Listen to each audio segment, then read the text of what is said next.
노동자는 일을 하고 임금을 받아 생활합니다. 이 임금은 노사가 자율적으로 결정하죠. 노동력의 수요 공급, 국민경제 동향, 소비자 물가 상승, 생계비 등 여러 가지 요인을 감안해서 말이죠. 그런데 만약 어떤 직업 분야의 시장 평균 임금이 너무 낮아서 노동자들의 생활이 곤란하다면 어떻게 될까요? 폭동이 일어날 수도 있고 노동자들이 굶어 죽고 자살하는 일이 벌어질 수도 있습니다. 국가는 이를 방지할 책임이 있죠. 그래서 국가가 노사 간 임금 결정 과정에 개입해서 임금의 최저 수준을 정하고 사용자에게 이 수준 이상의 임금을 지급하도록 법으로 강제함으로써 저임금 노동자를 보호하는 제도가 바로 최저임금 제도입니다. 노동자가 적정 수준의 임금을 받아야 국민경제도 잘 돌아갈 수 있죠. 우리나라는 1986년 12월 최저임금법을 제정해 1988년부터 시행하고 있습니다. 최저임금은 최저임금위원회에서 결정합니다. 고용노동부 장관이 최저임금 심의를 요청하면 노동자 대표 9인, 사용자 대표 9인, 공익대표 9인 모두 27명으로 이루어진 최저임금위원회 전원회의에서 심의 의결해 최저임금안을 제출하죠. 그럼 고용노동부 장관이 이를 받아서 기한 내에 고시를 하고 다음해 1월부터 새로운 최저임금을 적용하게 됩니다. 그럼 최저임금은 어떤 기준을 가지고 결정할까요? 바로 최저임금법에 그 기준이 명시되어 있는데요. 근로자의 생계비, 유사 근로자의 임금, 노동 생산성 및 소득 분배율 등을 고려해 정하도록 하고 있습니다.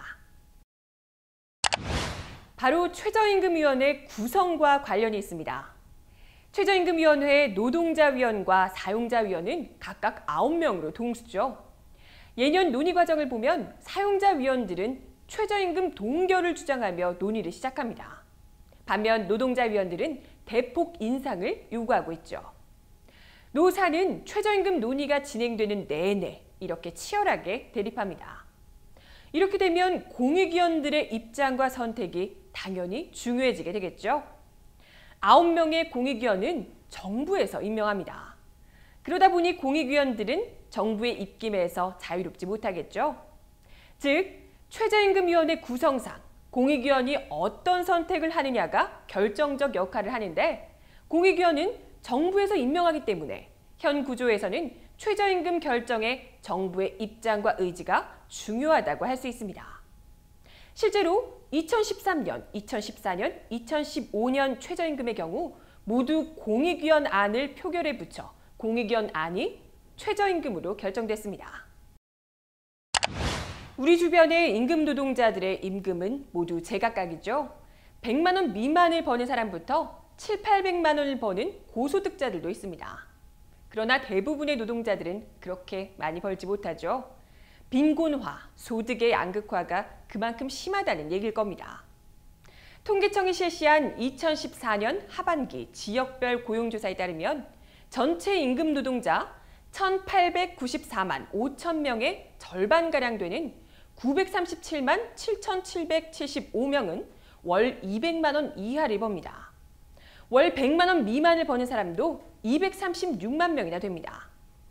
최저임금위원회에서 매년 발표하는 최저임금 영향률 조사에 따르면 2015년 경우 최저임금 인상에 직접 수혜를 받은 노동자의 비율은 전체 14.6%로 266만 8천 명으로 나타났습니다. 최저임금 인상에 직접적 영향을 받는 노동자들이 적지 않죠.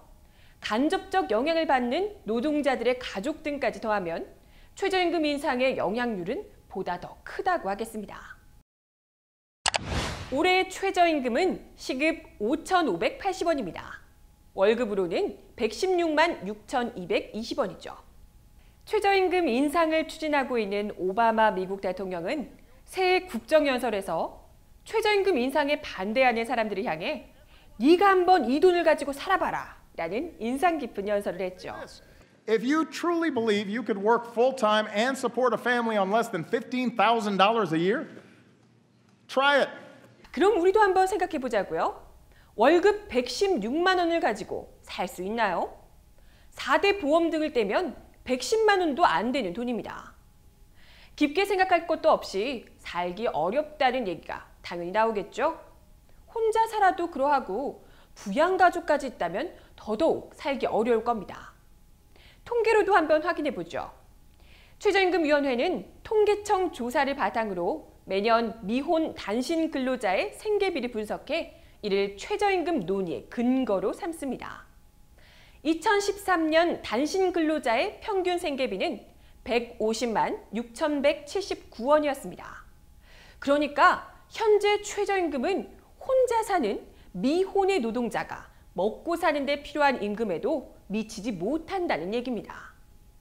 최저임금이 말 그대로 굶어 죽지 않도록 하는 최저임금이 아니라 생활 안정을 위한 적정한 임금이라면 한참 더 올려야 할 것 같죠?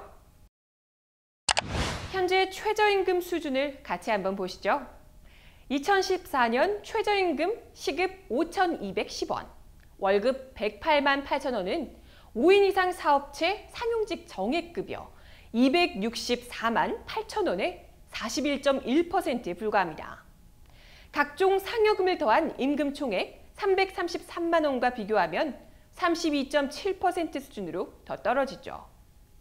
박근혜 정부의 최저임금 인상률은 2014년 최저임금 7.2%, 2015년 최저임금 7.1%였습니다. 인상률로 보면 이명박 정부 때보다는 높은 수준이지만 금액으로 따지면 시급 350원, 370원 인상에 불과합니다. 만약 올해도 예년 수준으로 7%가량만 인상한다면 내년 최저임금은 시급 6,000원을 넘지 못할 겁니다. 그래서 저임금 노동자들의 생활 조건 개선을 위해 최저임금을 좀 더 대폭 올려야 한다는 전문가들도 있습니다. 정부는 공공부문이 용역 계약을 체결할 때 용역 노동자들의 임금으로 중소기업 중앙회가 조사한 시중 노임단가를 적용하도록 하고 있는데요. 2014년 단순 노무직 시중 노임단가가 8,019원이었습니다. 8,019원이면 노동자 평균 임금의 49.5% 정도인데요. 이를 근거로 최저임금을 최소한 이 정도 수준까지는 올려야 한다라는 주장도 있습니다. 노동계는 이보다 더 최저임금을 시급 10,000원까지 올려야 한다라고 주장하고 있는데요. 월급으로 따지자면 209만 원 수준입니다. 최저임금을 대폭 올린다고 대기업이 망하진 않겠죠. 우리 대기업들은 돈을 많이 쌓아두고 있거든요. 10대 재벌의 사내 유보금을 보면 2009년 288조 원에서 2013년 522조 원으로 4년 만에 234조 원이나 증가했습니다. 다만 최저임금을 올리면 자영업자, 영세사업자의 부담이 증가된다는 우려는 있습니다. 하지만 이 우려도 과장된 것이라는 반박도 있는데요. 김유선 한국노동사회연구소 선임연구위원은 전체 자영업자 565만 명 가운데 고용원이 없는 경우는 410만 명이고 고용원이 있는 자영업자는 155만 명이라고 밝혔습니다. 즉, 최저임금을 올린다고 자영업자들이 모두 다 망하는 게 아니라 고용원이 있는 자영업자 일부가 부담을 느낄 수 있다는 겁니다. 이는 골목상권 보호, 적정 하도급 단가 보장 등 경제민주화 정책을 통해 해결해야 할 문제입니다. 구덕이 무섭다고 장을 담그지 않는 것처럼 자영업자 부담을 과장하면서 생활하는 데 필요한 적정 임금을 지불하는 것을 외면하면 안 됩니다. 오히려 최저임금을 올려서 저임금 노동자들의 소득을 보장하면 이들이 지출을 늘리면서 내수 진작에도 도움이 되고 자영업자들은 내수 진작의 직접적 수혜자가 될 수도 있습니다.